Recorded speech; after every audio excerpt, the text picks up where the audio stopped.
A aula de hoje será sobre a vida e o ambiente físico. Nós já sabemos que o planeta Terra pode ser compreendido como um sistema, o qual é constituído por todas as partes do nosso planeta e as suas interações.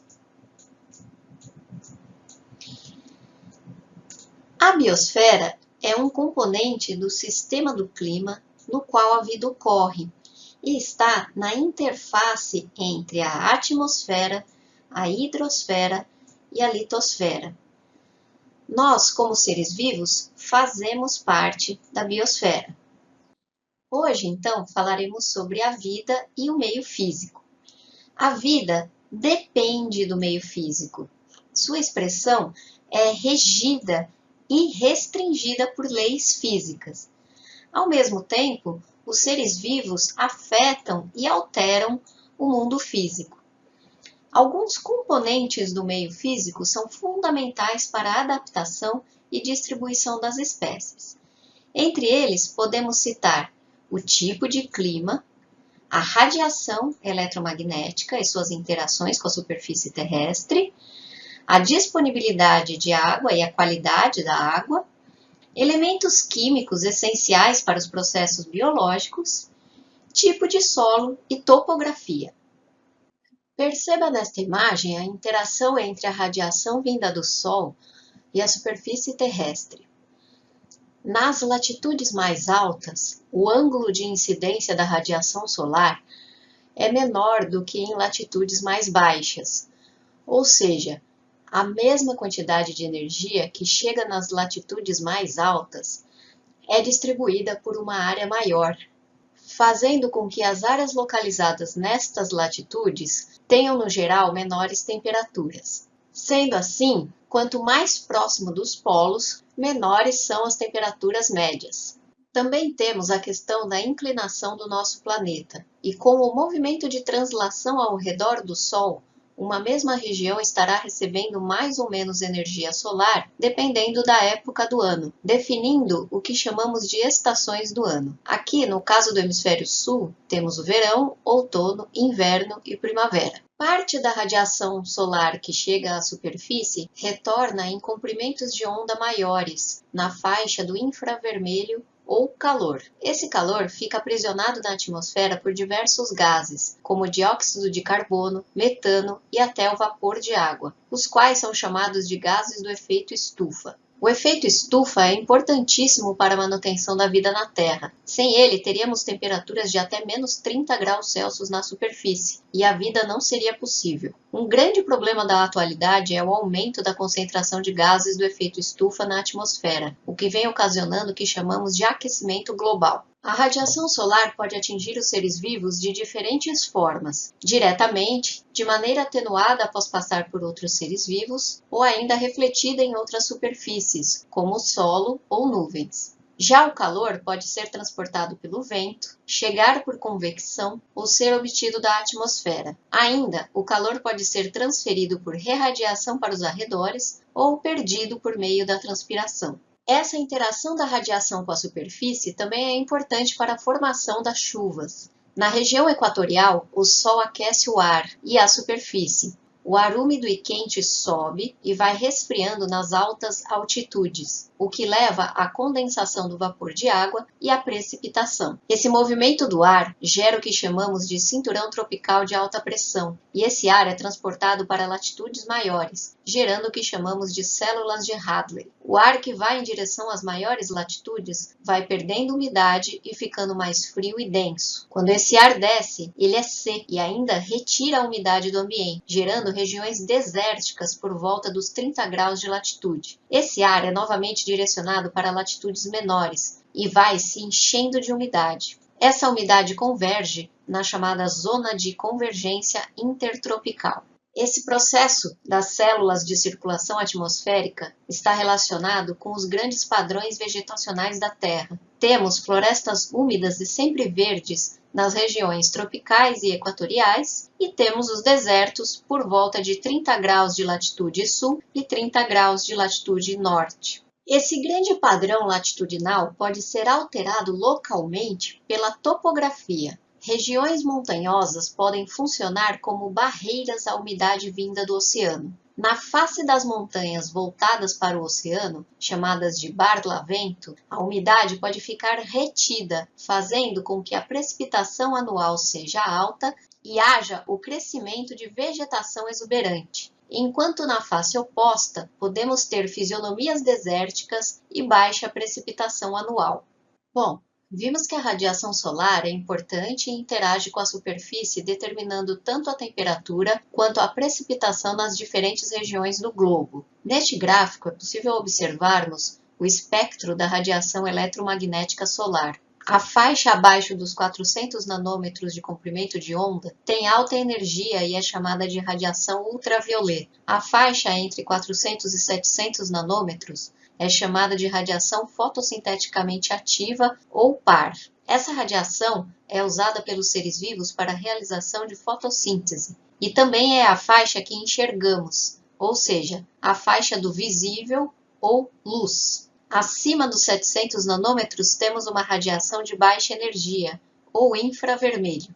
A radiação ultravioleta de alta frequência é prejudicial aos seres vivos, podendo causar mutações no material genético. A camada de ozônio serve como uma barreira a esta radiação. No passado, o uso de clorofluorcarbonos nas indústrias de refrigeração e ar-condicionado, indústrias de espumas, aerossóis e extintores de incêndio gerou danos à camada de ozônio. O Protocolo de Montreal, assinado em 1989, cancelou gradualmente a produção de CFCs. Na faixa do visível, alguns organismos interagem com a radiação para a realização da fotossíntese. Diferentes pigmentos fotossintéticos absorvem diferentes comprimentos de onda. As clorofilas absorvem na faixa do azul e vermelho e refletem na faixa do verde. Por isso enxergamos o verde em muitos seres fotossintetizantes. Alguns seres fotossintetizantes, como as algas vermelhas, possuem pigmentos que absorvem na faixa do azul e verde e refletem na faixa do vermelho.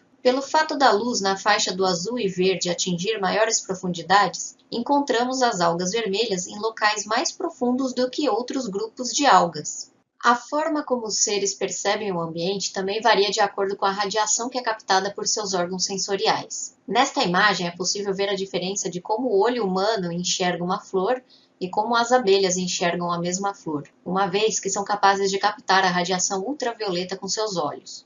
Já as cobras possuem órgãos sensoriais denominados fossetas, que são capazes de detectar a radiação infravermelha. Bom, já falamos um pouco sobre os tipos de clima e a radiação eletromagnética e suas interações com a vida. Vamos falar agora sobre a disponibilidade e qualidade da água. A água tem algumas propriedades que são favoráveis à manutenção da vida. Por exemplo, é abundante na maior parte da superfície terrestre. Tem alto calor específico, ou seja, uma resistência a mudanças de estado. É um bom solvente e meio para processos químicos. E tem fluidez que viabiliza a movimentação dos organismos. Muitos processos biológicos dependem da água no estado líquido, ou seja, entre 0 e 100 graus Celsius.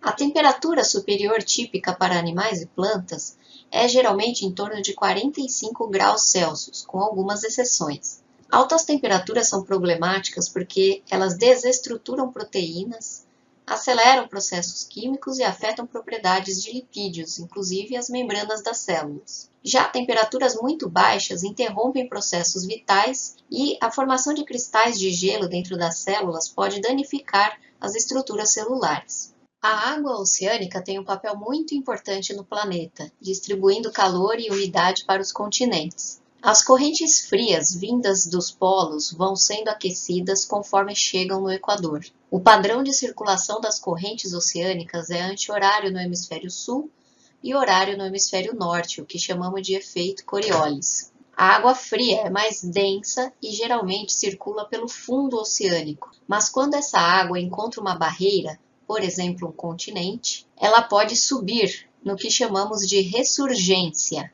Podemos ver na imagem diversas regiões onde ocorre ressurgência no globo. No Brasil, as águas centrais do Atlântico Sul, ou ACAS, ressurgem na região de Cabo Frio, onde as temperaturas das águas são bem baixas. Regiões de ressurgência são muito ricas em nutrientes. Nessas águas, o fitoplâncton cresce abundantemente e, consequentemente, também o zooplâncton, peixes que se alimentam do zooplâncton e as aves marinhas que se alimentam dos peixes. Os excretas dessas aves, também chamado de guano, são riquíssimos em nitrogênio e fósforo e são extraídos por nós humanos para a produção de fertilizantes para a agricultura. A alteração dos ciclos biogeoquímicos do nitrogênio e do fósforo pelo ser humano é uma ameaça à sustentabilidade planetária, uma vez que passou dos níveis considerados de pouco risco. Podemos ver aqui nessa figura que os ciclos biogeoquímicos do nitrogênio e fósforo estão representados pela cor vermelha e alaranjado, significando zonas de incerteza ou alto risco. Bom, já que mencionamos o nitrogênio e o fósforo, vamos falar dos elementos químicos essenciais para os processos biológicos. Nesta tabela é possível ver quantos elementos químicos são importantes para a vida.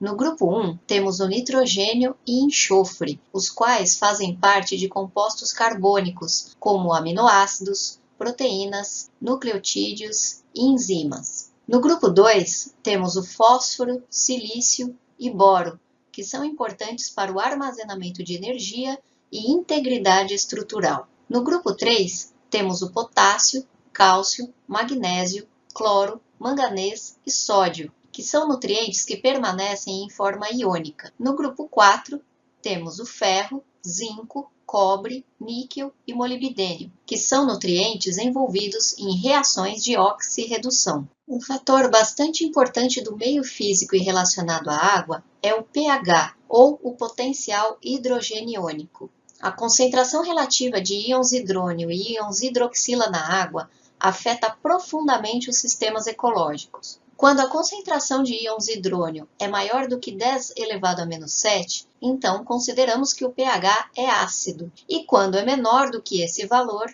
o pH é básico. Geralmente, representamos o valor do pH pegando o expoente da concentração de íons hidrônio e removendo o sinal, como podemos ver aqui na escala.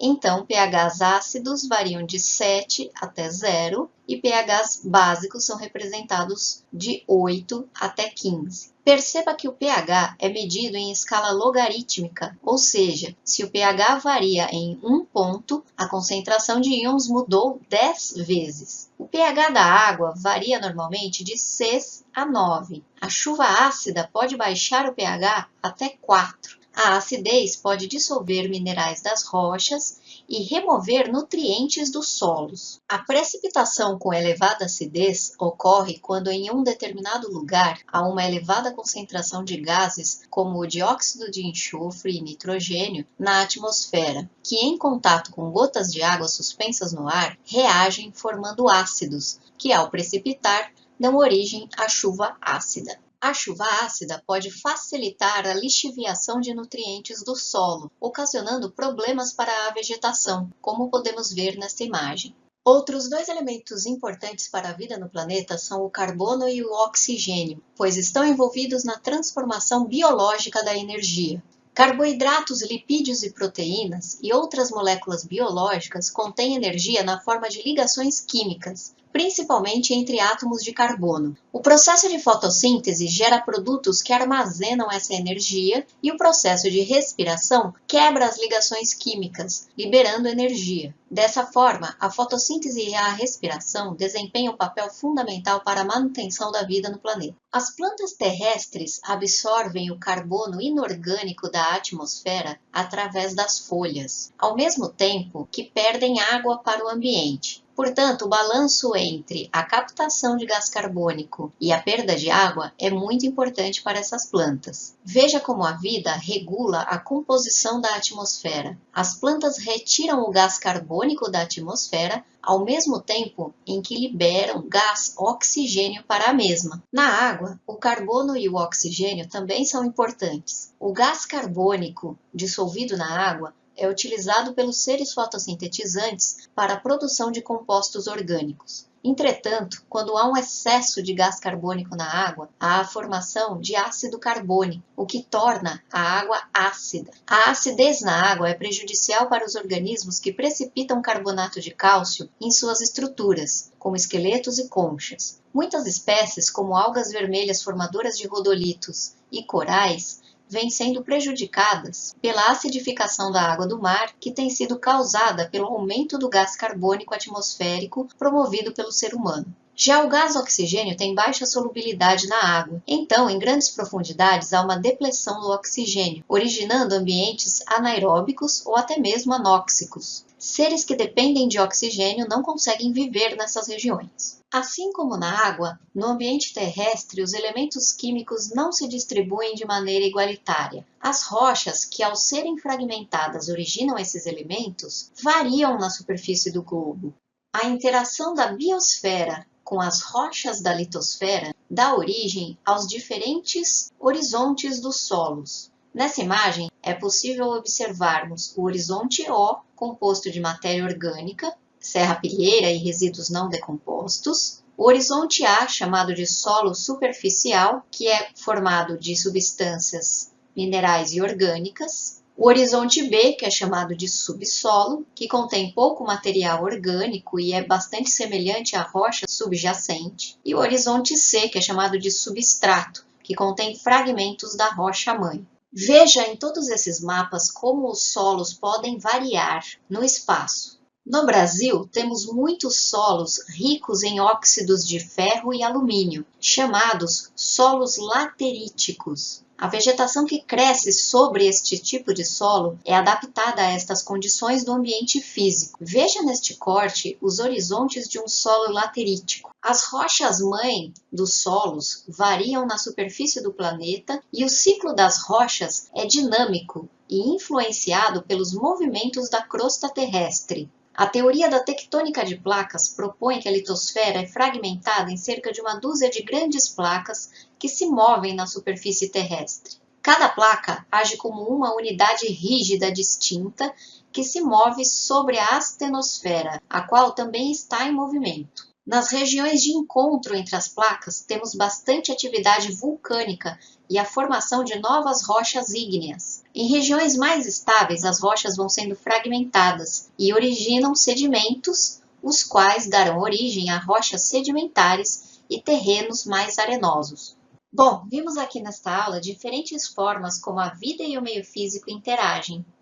Espero que você tenha gostado e até a próxima!